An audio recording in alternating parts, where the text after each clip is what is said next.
There was a BYU source who reached out anonymously, but very trusted, has said multiple things to me that I'm like, you know what? Yeah, this guy's actually, he lives in Provo, is really well connected. Said that it was on the Oklahoma State side, BYU side. I was able to corroborate. There's an Oklahoma State defensive tackle who will very likely jump ship, go to BYU. Mike Gundy apparently told the kid, well, then go. Explore the opportunity. Also visiting Utah. And this is going to matriculate in BYU having another major transfer portal entry and another fan base out of the Big 12 who is complaining that BYU is tampering. From the BYU source, he's all but locked in. They tried to get him when Oklahoma State signed him out of Utah Tech, but couldn't pull it off then. He's a perfect fit for what they need at nose tackle with Jay Hill's defense. From there, Utah fans, Oklahoma State fans, everybody under the sun's like, tampering. I'm going to say it right now. Stephen A. Smith, we don't care. We don't care. And what tampering is in the modern era of college football is not too dissimilar from what it was with Cam Newton in Auburn in 2010 when the bag man met him in the McDonald's parking lot or whatever it was with $100,000. Today, those bag men just have names like Tyson or names like McClain at Baylor, where the former owner of the Houston Astros is like, yeah, here's some money. And NIL is a legal public thing now. You say Tyson like Tyson Foods? Yeah, like not like Mike Tyson. I don't think he's giving money to college kids, but Tyson Foods at Arkansas. There are plenty of donors who go to the Roy app, for example, and are like, all right, here's $2 million. You can, I right now, if I really, really wanted to, could reach out to your favorite player from your favorite team, whoever you are, and say, I'll give you $2 million to go to Baylor. $2 million to go to Texas Tech. The NCAA cannot stop me. They're not my governing body. I can do whatever I want. And if that kid's like, yeah, well, checks out, then he can sign a contract. That means nothing, by the way. Unenroll from his school, doesn't even have to enter the transfer portal, and go somewhere else. So I think tampering needs to be reevaluated when it comes to fans screaming about it. It's not the head coach of the BYU Cougars, Kalani Sitake, picking up the phone and calling a player on Alabama's roster and saying, we want you to be a Cougar. No, it's a friend of a friend who knows the guy's strength and conditioning coach or speed coach from high school saying, yeah, 1.5 is the number, you in or you out. And from there, kids are going to evaluate their future opportunities. Oh, you tampered. Get your money up, not your funny up. You're just complaining that you're poor. Sorry.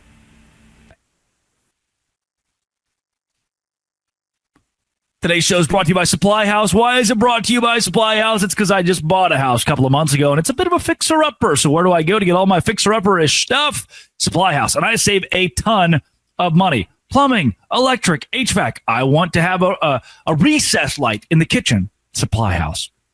Plus, an inventory of over 200,000 parts. 400 plus top brands. You'll find exactly what you need. Need help with an order? Supply House offers expert support for trade pros. They have a free trade master program that offers exclusive perks like a dedicated phone line, free shipping, and discounts on every order. It's your turn to take advantage. Supplyhouse.com/TM. Start ordering plumbing, HVAC, electrical supplies, and use promo code SH5 for 5% off your first order. That's supplyhouse.com. Visit supplyhouse.com. Do it today. Again, code SH5 for 5% off your first order at Supply House.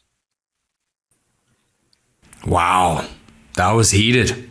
That felt directed at someone. By the way, let it be known, Drake apparently has $2 million in his bank account.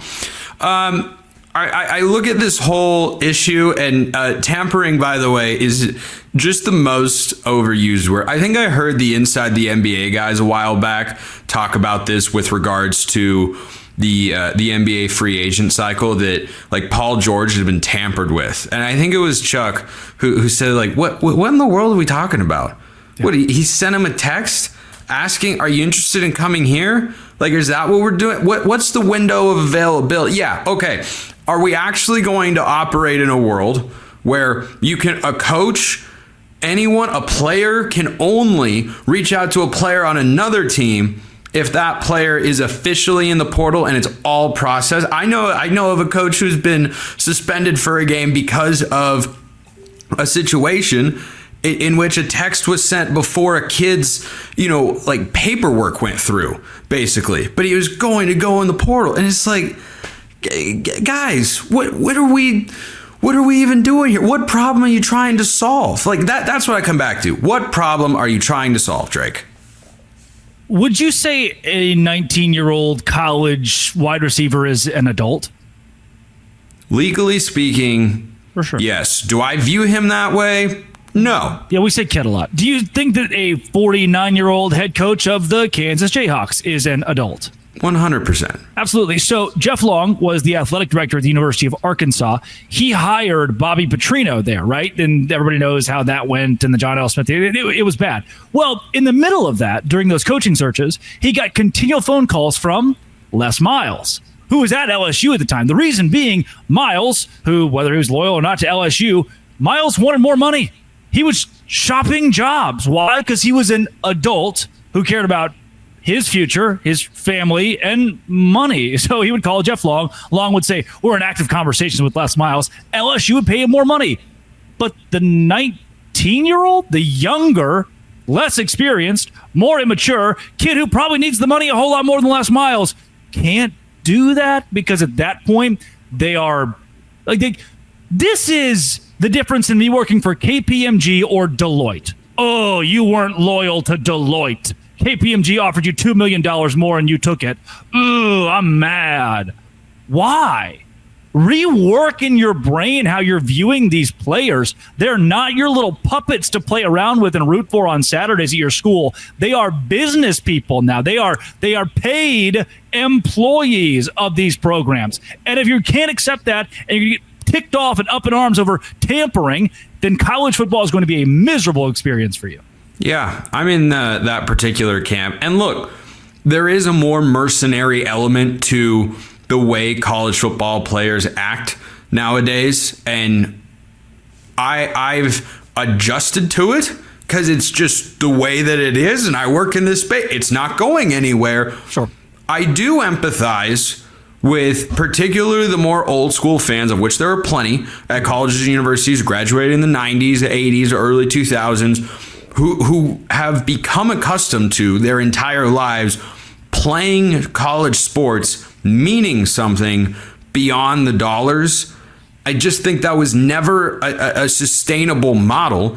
It was always likely to come to this. And if you didn't see that coming, well, then you weren't paying attention. Yeah. And so the whole tampering thing, like, I can get on board with a penalty if you can prove it actually happened for something during the season, okay, but am I going to come on here and lobby for that for a week straight on my show because that's what's going to fix college football? No, the people are going to talk to people. And by the way, to your tampering point with players, like coaches, when they leave a school, have been talking to that school. When Jonathan Smith left Oregon State for Michigan State, he'd been talking to Michigan State while he was the head coach at Oregon State. Yeah. That's totally fine with everyone. But all of a sudden the players do it, and we're gonna and it's not so much that I feel like they lash out at the players. I feel like the backlash comes against the schools who are, or coaches or whoever is initiating that conversation. It's like, well, wait a minute. Why are you not mad about this over here? And it feels like you're just using this as a way to paint a negative depiction using a word like tampering that doesn't have just one actual definition. It's just kind of something that gets thrown out. Yeah, this is by and large a fugazi. The whole tampering thing. Fugazi, it's a wazi, it's a woozy, it's fairy dust. In the same way that the transfer portal now, I mean, the kid that went from Wisconsin to Miami was Xavier Lucas, legend of college football. Yeah, I will never forget that story, that he just decided the portal is fake, you morons. Yeah. And the NCAA was like, he's got a point. they were stuck. Everyone was stuck. Shoot, we didn't think about that. He unenrolled and then re-enrolled. We can't stop him, I guess. It's the same way that this whole tampering thing. NIL now is so far out of the hands of college football head coaches. There's a reason that GMs are being hired across this sport, because someone else is going to handle these kind of things and have donor relations, as they're the ones that are giving money to these student athletes. The coaches can hopefully worry about more of the X's and O's that have been taken away from the game so much. Why guys like Nick Saban are out of it now. So tampering, you gotta grow up. You gotta grow up a little bit and understand. Just stop acting like it's a big deal. It's not. And by the way, random fans out there who get up in arms about tampering, your $100 against mine. Think your school's ever done it before? I know which side of that bet I'd want to be on. Drake Toll, Locked On Big 12. We're going to the SEC next because Alabama is going to start somebody at quarterback, right? Drake doesn't care, but you are going to care, of course.